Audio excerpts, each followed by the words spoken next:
Kelly. I don't know what's Kelly's happening. hearing things, so I'm hearing shit. It's no all big very deal. promising. What else It's is all new? fine. Everything's gonna be fine. Welcome back to another fully functional episode of Oddities, Odd Fam. I'm Cassie. And I'm Kelly. I don't know why I asked it like a question. Who is Cassie, really? Who is Kelly?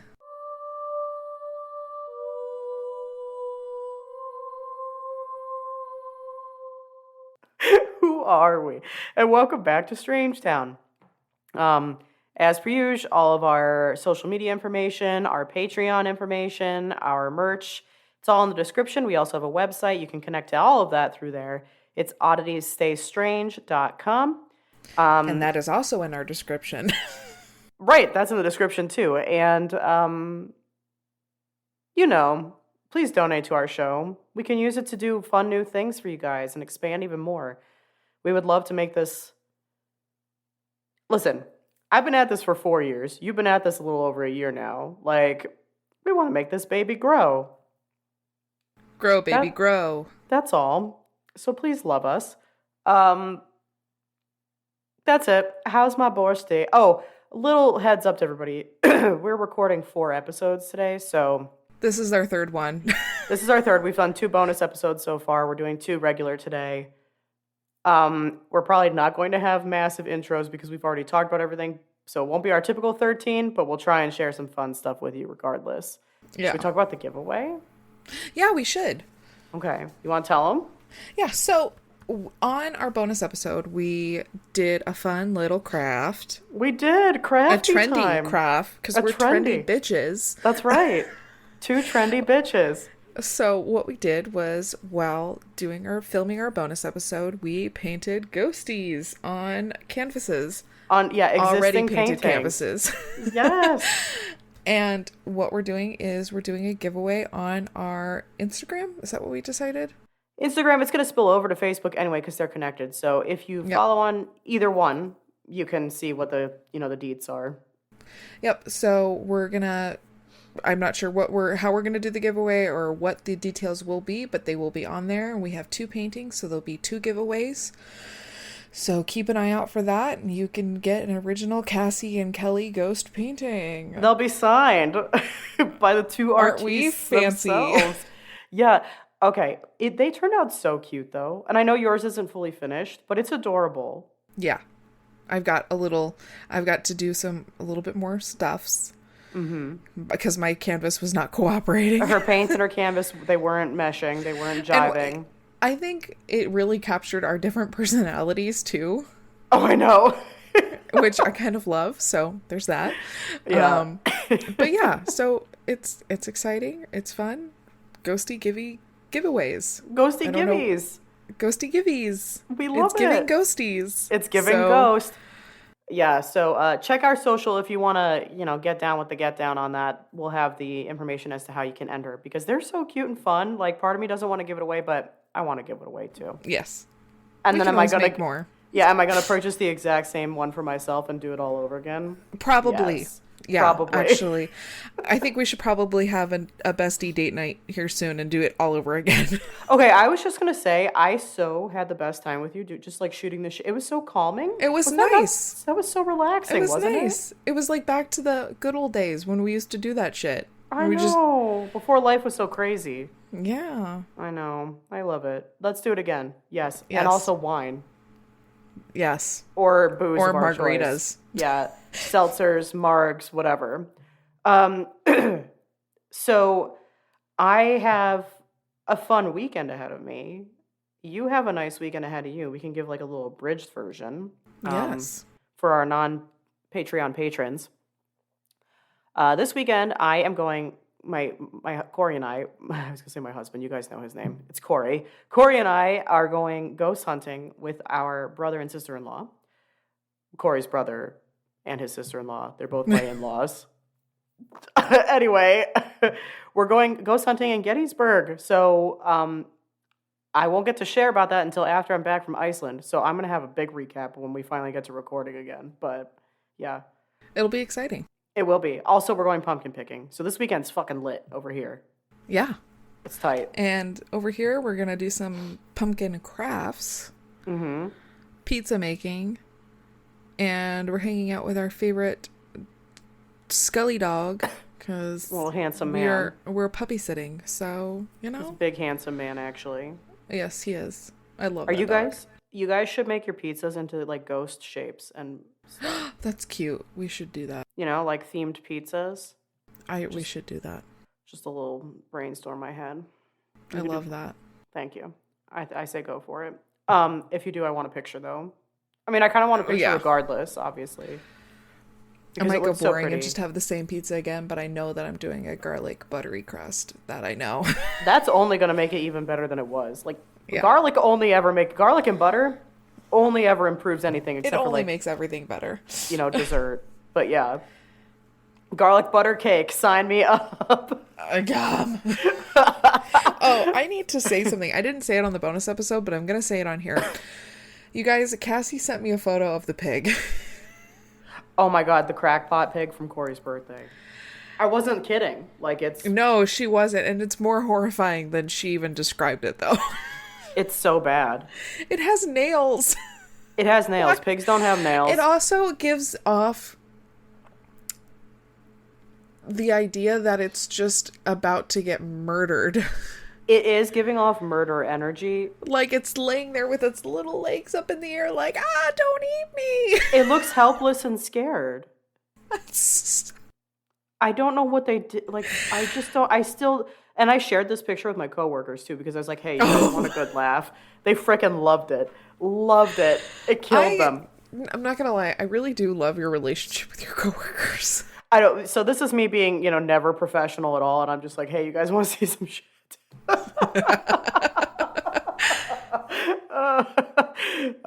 That's me. Just always acting in a way I probably shouldn't. But what are you going to do?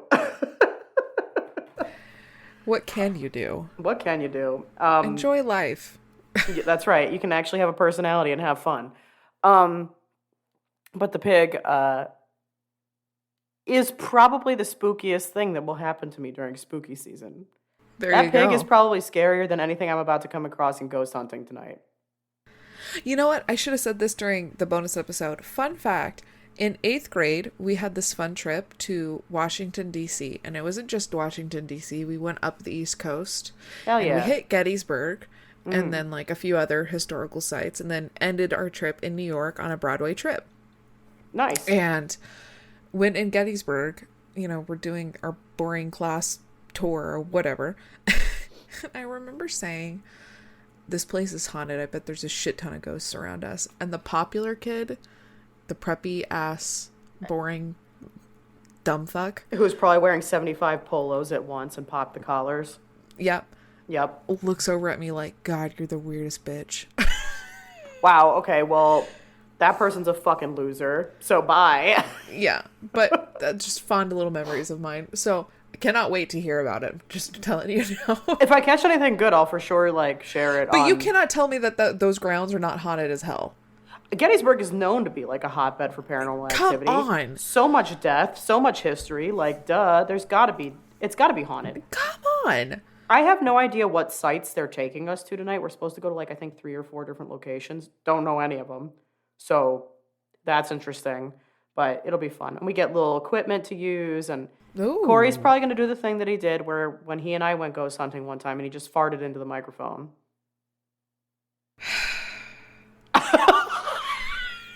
The sigh. But can't you picture it? It's so Corey. I just pulled what my kid did this week. Yeah. When other kids were just screwing around in class and my child just went. Same. That's me. I'm every day there's something that makes me do that. And all I did was, what's wrong, bud? They're messing around. He was just so irritated with their I love that. Oh, God. I love irritated children. All right. Should we just jump We're into almost this at shit? 10 minutes, so we let's almost did it. Go Yeah. us. All right. My side of things is a little culty. Oh, What's your side like? spooky. Is it spooky heavy or spooky Spooky medium. Okay. I'm Spooky like, light, spooky heavy. Not spooky heavy. Like, just very... like a very middle of the road spook. Yeah, but if yours is culty, I think you should go first and I will end. Okay, we'll start with some culty shit. If culty Yeah. shit upsets you, skip ahead. Skip There's to nothing Malou like to me. Granted, I did this research while I had COVID, so now it's all a little bit foggy. But I'm sorry. I should not laugh, but that was hilarious. but like, Who knows what we're about to get? yeah, I mean, it's gonna be new to me too. But as far as I recall, there's nothing. I don't think I need to put a disclaimer here. I don't think there's anything too like overwhelmingly like, So anyway, just like that. This is from listener Emily. Thank you, listener Emily. We love you. I'm talking about Brother 12. Oh, So, brother. So let's get a little bit into the brother himself. It's Edward Arthur Wilson. He was born in Birmingham, England, July 25th, 1878. His parents were members of the Catholic Apostolic Church, which is kind of like a faction of Christianity where services feature like a little bit of theatrical elements, like speaking in tongues, exorcisms, the imminent return of Christ. It's like the Bible Belt, like Deep South shit, but like in England. okay. Is what I'm picturing. That's interesting. So as a child, he would recall being visited by angels and otherworldly creatures. Swear to you, if my children one day tell me they're being visited by otherworldly creatures, it's a big no. We can't have that. I could just see you bathing them in salt at that point. Yeah, be like, not now, kid. We don't have time for this. So keep in mind, he also claimed his mother was an Indian princess, despite him being, a fully white Englishman. So, okie dokie. Okay. Where did he get that from?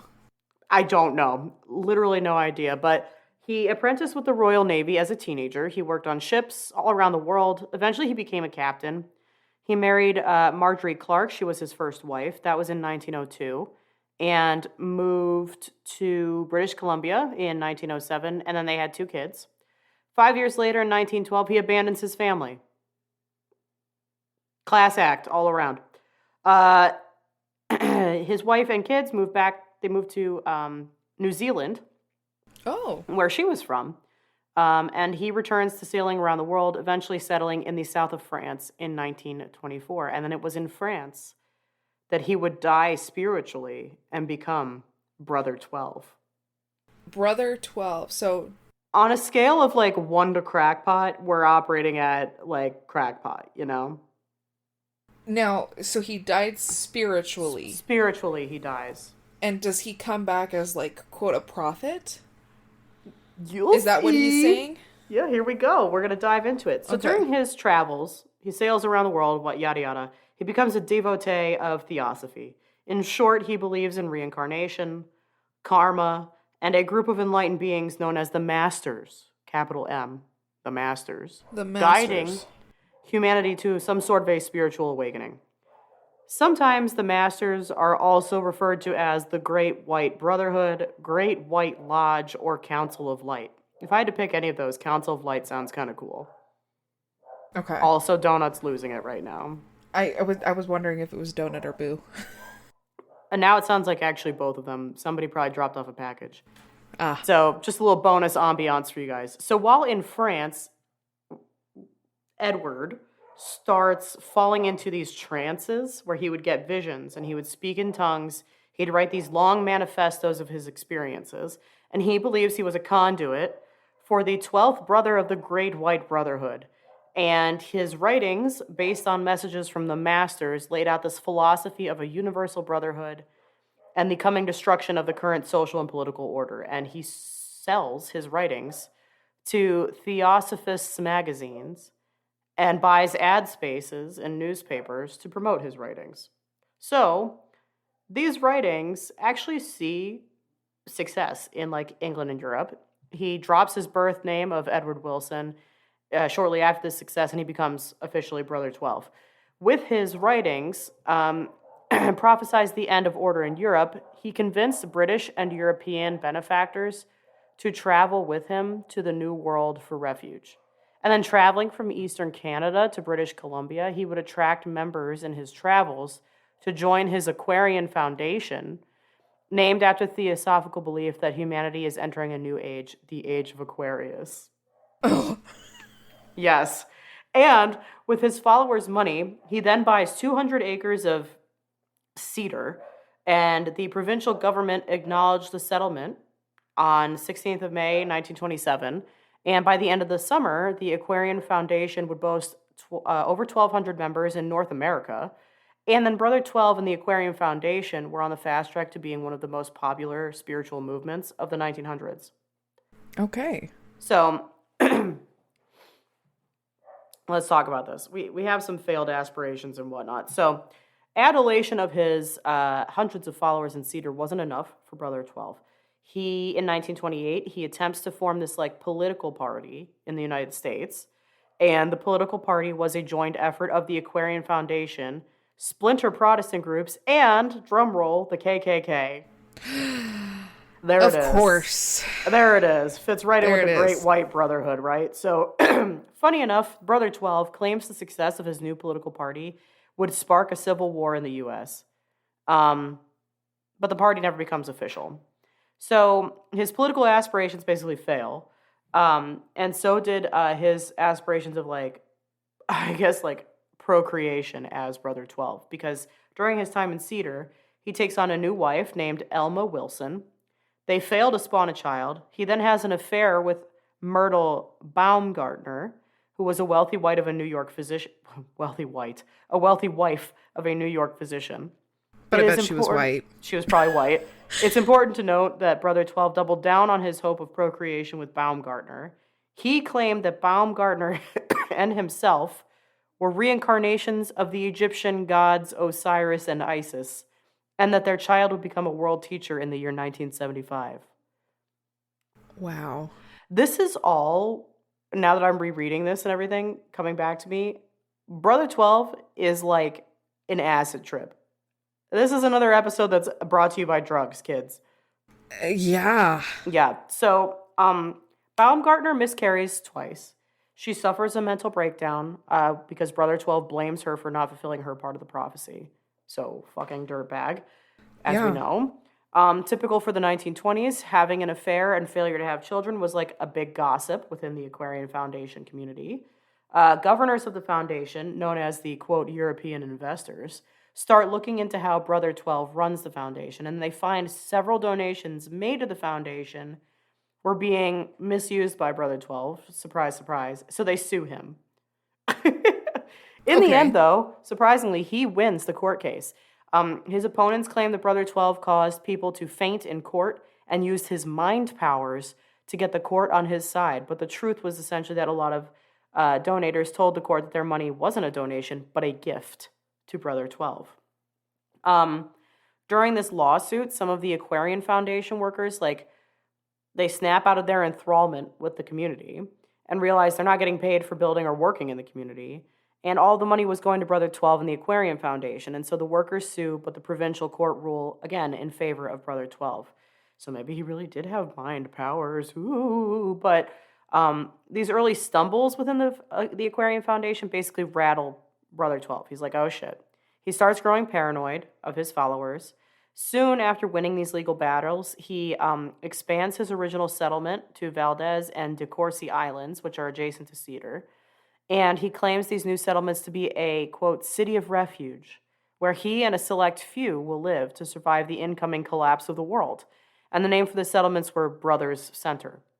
The city of refuge is a great metaphor for this settlement because it would be where he hides during the oncoming, siege against his worst enemy, which would be paranoia. So he did have some successes as like a cult leader, if you want to look at him this way. Before going to Canada, he builds a name for himself in Europe in the mid-1920s. The world's still recovering from World War I, so society was slow to recover from the devastation. He gets to Canada and he buys a ton of land to build the new town and attracts people when he tours Canada before settling in Cedar. He claims to be a representative of an otherworldly being, which we've talked about. Rumors of him having mind powers and winning these court cases give him this sort of clout to get people to believe him.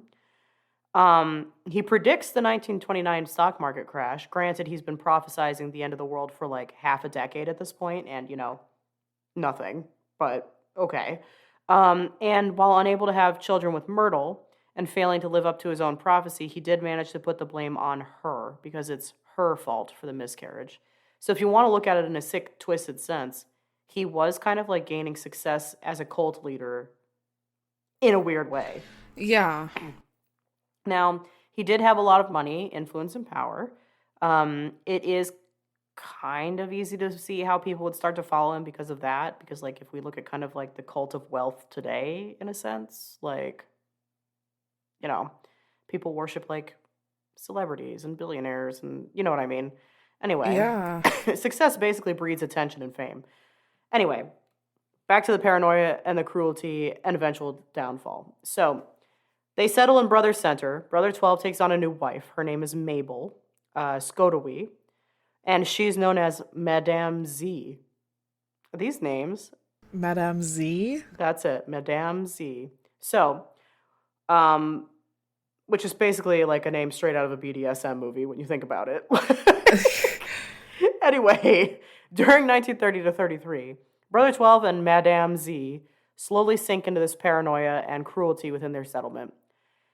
His paranoia comes from the failed coup by the governors of the Aquarian Foundation. His isolation and reassurances from his new wife kind of magnify this. And here's what happens during this period in a nutshell. They fortified the Brothers Center settlement with an armed militia and defensive structures around the island. The settlement fires warning shots at fishing vessels who come close to the island. Workers are forced to work essentially in like slavery-like conditions on their farms. And they force people to withdraw money from their banks and exchange them into gold currency to give to Brother 12. This last point is kind of relevant because it shows his paranoia about the Aquarium Foundation, and so he no longer trusts this foundation, its governors, or the bank within it. So rumor has it that he had a hoard of gold and gold coins worth $400,000, which is like $6 million-ish today. Wow. Once all the money was converted to gold, Brother 12 and Madame Z kicked the remaining followers out of the new settlement back to the Cedar Colony. Obviously, this pissed them off, and a few of the larger contributors to the Aquarium Foundation once again sue him, and it was deemed at the time to be kind of like the strangest case ever in Canadian law. Some of the most prominent members were banished from the island. They felt like, okay, we've invested thousands and thousands of dollars, and whatever. But from the court came some crazy statements like Brother 12 and Madame Z would use black magic to kill their enemies. Attorneys fainted reportedly in the courtroom during the case.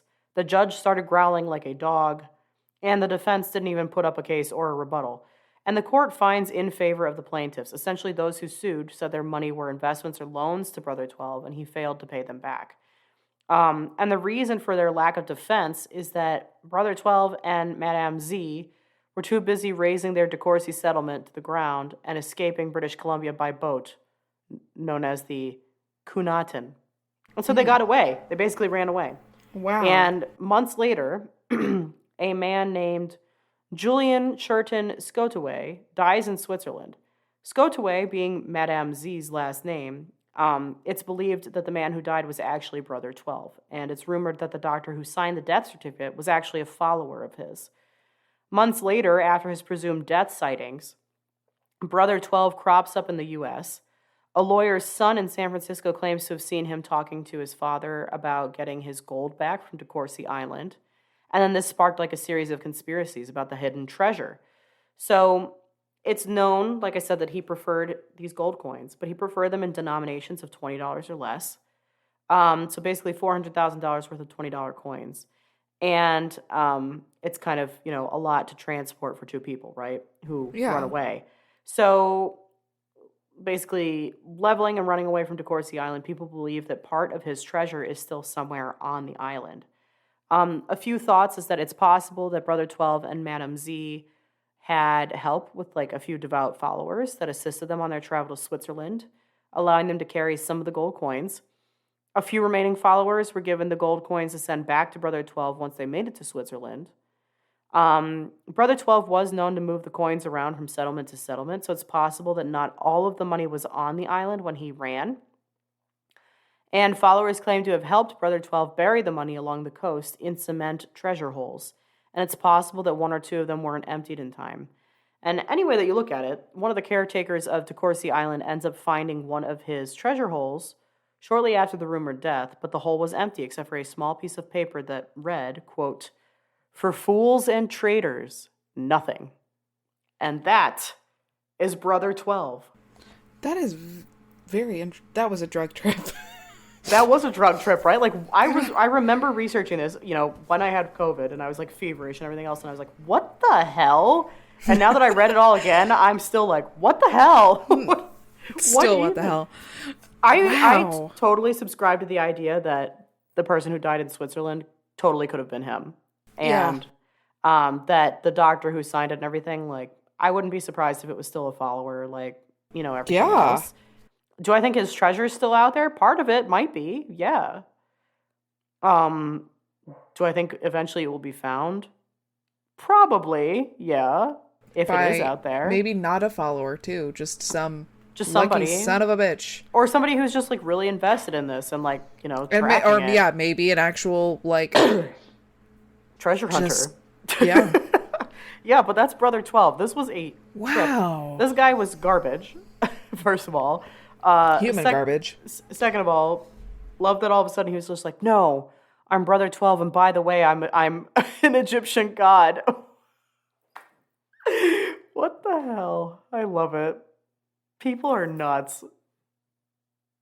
I mean, what do you even say to that? What do you like?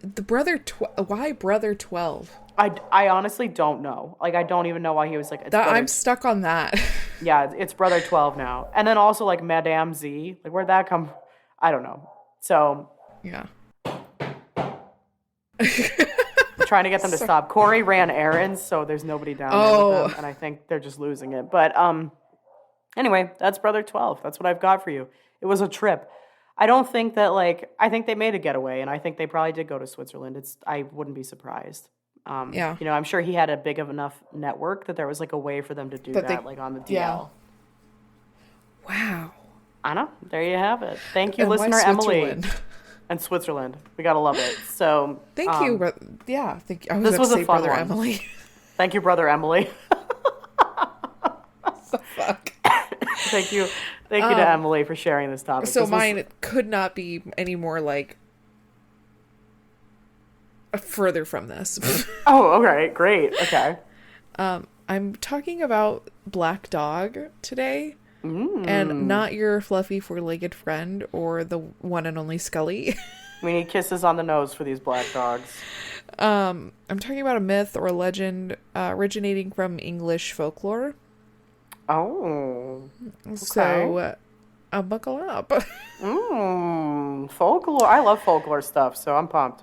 The Black Dog is a supernatural, spectral, or demonic hellhound. Same. So, like, fun. Yeah. That has also been seen throughout Europe and the Americas. It is usually an unnaturally large with glowing red or yellow eyes. Same. It is often connected with the devil. Same. As in English incarnation of the hellhound, which you did cover a long time ago. Mm-hmm. It is sometimes an omen of death.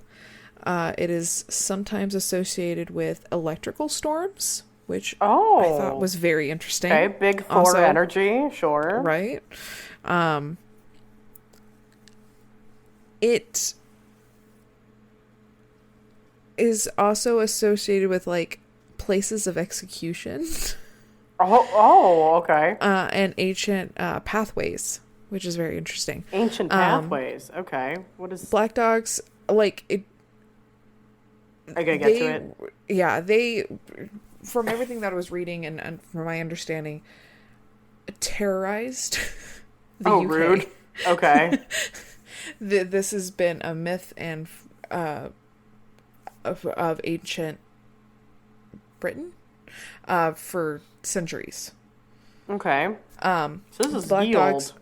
yeah, black dogs are generally regarded as sinister and violent, Malevolent, yes. malevolent, and said to be directly harmful. Boom. Okay, so right to the chase. They're dicks. Somehow, or some black dogs, however, are girt and Somerset and said to behave as guardian black dogs, guiding travelers at night onto the right path, protecting them from danger. Okay, I think I remember a little bit of that with the hellhounds too. Like there was like this alternate explanation. Yes. Yes, So, okay. like, I guess you could either get the bad or the good. Yeah, pick good luck to you and pick your poison, I guess. Well, just good luck because I don't know what Yeah, you don't know what you're you gonna don't get. know. Yeah.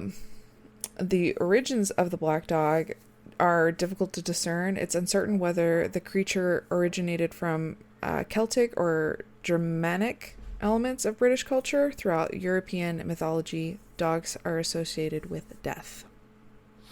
I wonder why that is. Right? Because, like, Yeah. they're a man's best friend, dude. Yeah, like I don't know what it is about the dog that automatically they'd look at it and be like, death. Because right? Yeah, like I would expect a different animal. I don't know. Crows, like Um, ravens, With- snakes.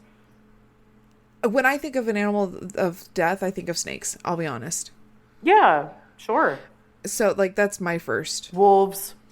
Yeah, I don't know. But yeah, I'm not sure. I found a lot of articles that related to, like, as to why the black dog and throughout time kind of a thing. Oh, okay. Some are funny and some are a little bit more serious. Okay. I'm starting with a funny one only because it was just too good. We love it. Uplifting, funny time. The Motley Do. And Oh, I'm going to try not to go into, like, a fake accent here, but it's really just kind of funny. I'm gonna please do go in with a fake accent. In the Isle of a Man is the legend of the Motley Do. Black Is this dog. like Scooby Doo, but not? A little bit, right? Yeah. In Manx, also styled phonetically Mothlydoog or Mothladu, it is said to haunt the Enervis of Peel Castle. People believe that anyone who sees the dog will die soon. Oh, After the encounter with the dog, it is mentioned by Sir Walter Scott in The Lady of the Last Minstrel. this is like Harry Potter.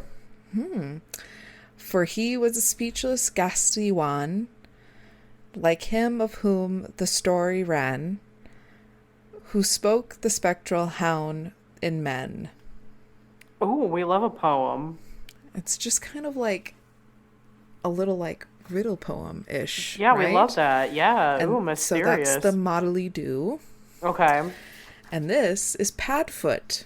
But this is it. This is Harry Potter. This is totally, which the black dog, J.K. Rowling definitely got Sirius Black from. She had to. Yeah. No, it's in my research. I will is get it? to it, I Okay. It's promise coming you, in. but she Okay. definitely did. Okay. In Wakefield, Leeds, Pudsley, and some areas of Bradford, the local version of the legend is known as Padfoot, a death omen like others of its type. It may become visible or invisible and exhibits certain characteristics that gives its name. It's known to follow people with light patting sounds of its paws, then appearing again in front of them or at their side. It can utter a roar unlike a voice of any known animal, and sometimes trailing a chain that can be heard along with the pad of its feet. So, like, Spooky. think of pata, pata, pata, pata, pata, Yeah, and then a chain. which is like Spooky. horrifying when you think about it. Yeah, that is spooky. Okay. It's best to leave the creature alone, for if a person tries to speak to or attacks it, then it will have power over them. Oh. One story tells of a man who tried to kick the Padfoot and found himself dragged by it through the hedge and a ditch all the way to its home. Okay, first and of left- all, deserved it. You're trying to kick a dog. Why would you kick a dog? Like, I mean, come on. You deserve getting dragged off or whatever. Sorry, carry on. All the way to its home, left under his window. Although unusually described as black, another tale concerns a man who encountered a white Padfoot. He attempted to strike it with his stick, but it passed completely through and ran home in fear. Soon afterward, he fell sick and died. Oh. So a ghostly... Yeah, like a little Padfoot? spectral. Yeah, spooky. Okay. Or like, I don't know, an albino one? Yeah, maybe. Ooh. It's very interesting. I like that. That's kind of spicy. All right. These are some accounts in Scotland and Wales. Through English, Black Dog folklore has spread to other parts of British Isles. In Scotland and Muck Black Tyke, of course, is a black dog that presides in Witches' Sabbath. Oh, good. Okay, great. I already like this one. And it's supposed to be the devil himself. Oh, so like the alpha spooky black dog. Okay. Whilst near the village of Mirthley is a standing stone, and it is said that the person brave enough to move it will find a chest guarded by a black dog.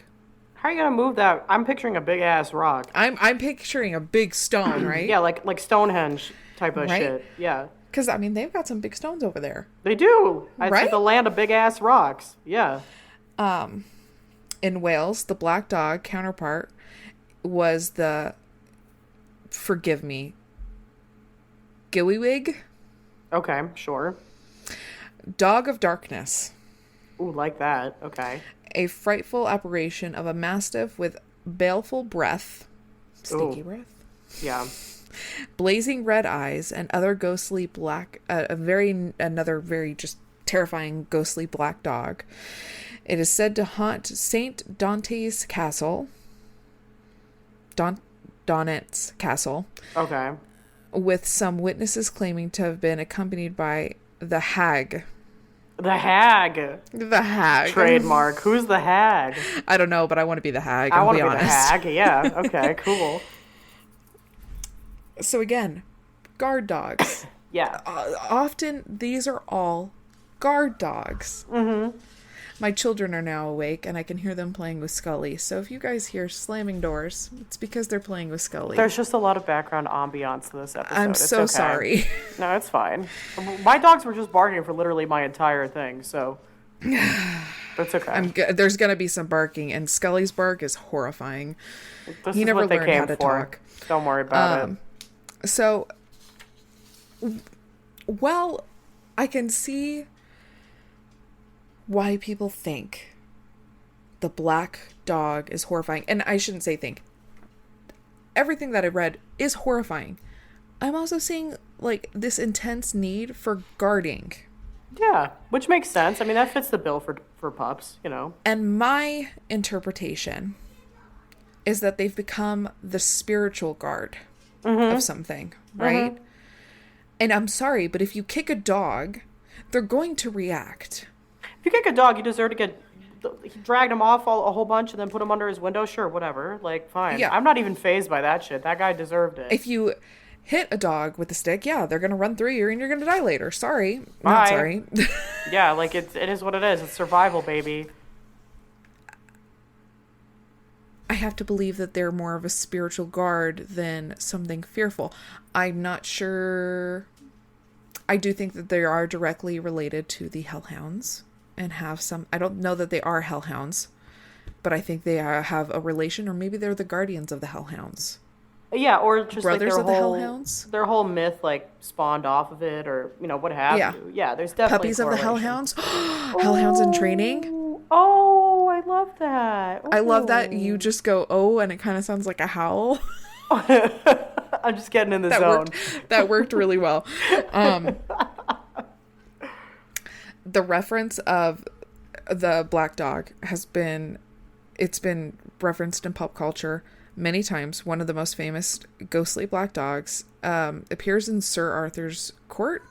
And Sir Conan Doyle's The Hound of the Bakervilles. Baskerville. Were large what? I think it's Baskerville.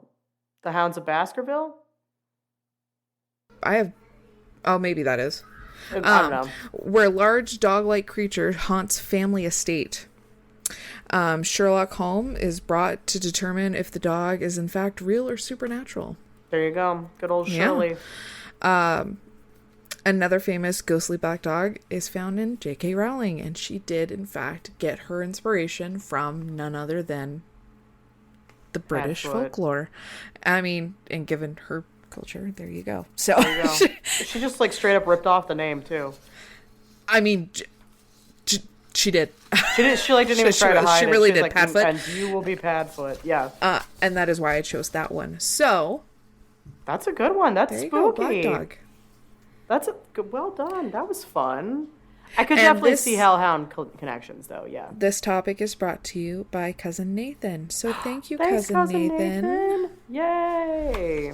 Yeah, black dogs. I wonder Yay. if Boo could count as one of them. She's a black dog. Totally. She's kind of a dumbass, though, so I don't know. She needs more training. She's my the Guardian. dumbass. Yeah, she needs. We love Boo. We do. She's a sweet poo. Yeah, Boo. Well, you look in those eyes and you know there's just not much happening back there, but that's all right. Yeah. You know, I can relate to that. So, anyway, this was a wild episode. 2 radically different topics. This was fun. I love when we do that, though. I love that too. When we like magically accidentally sync up, and they like last week, drugs. Drugs. Yep, that was the theme last week. I carried into this week with that. This week, I like when we're polar opposites. So. Yeah, me too. So this was a nice mix, and all right, we're on to our second marathon recording. So boom, boom, boom. Actually, our fourth, and fourth, yes. Yeah. Until next time. Stay strange.